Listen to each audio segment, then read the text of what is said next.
ఈ వెహికల్ వచ్చేసి Activa 6G. So దీనికి ఏంటంటే పెట్రోల్ అనేది ట్యాంకులో వాటర్ కలిసిపోవడం వల్ల మొత్తం ట్యాంక్, ఇంజెక్టర్, పెట్రోల్ పంప్ మొత్తం అంతా క్లీన్ చేశాను. స్టార్ట్ చేశాను. బండి మూవ్ అవ్వట్లేదు. ఎందుకు మూవ్ అవ్వట్లేదు చూస్తే కింద క్లియరెన్స్ కూడా బాగానే ఉంది. ఇంకా తీరా చెక్ చేస్తే ఇగో ఇది మ్యాటర్ అమ్మా.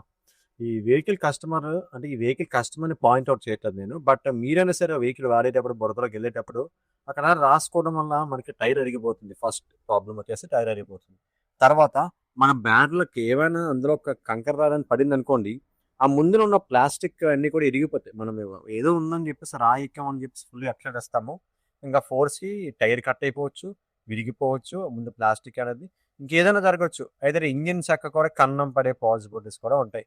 అంటే జస్ట్ ఒక వాటర్ వాష్ చేసుకుంటూ పోయేదానికి ఇంతలా సాగదీసుకొని ఇష్యూని పెద్ద చేసుకోవడం అనేది చాలా ఇబ్బందికరం. అంటే మీకు అమౌంట్ ఇష్యూ అవుతుంది. సో దయచేసి మీరు ఎప్పుడైనా వెహికల్ చిన్నగా ఇష్యూ వచ్చినప్పుడే చెక్ చేసుకుంటే అది ఇంతవరకు రాదండి.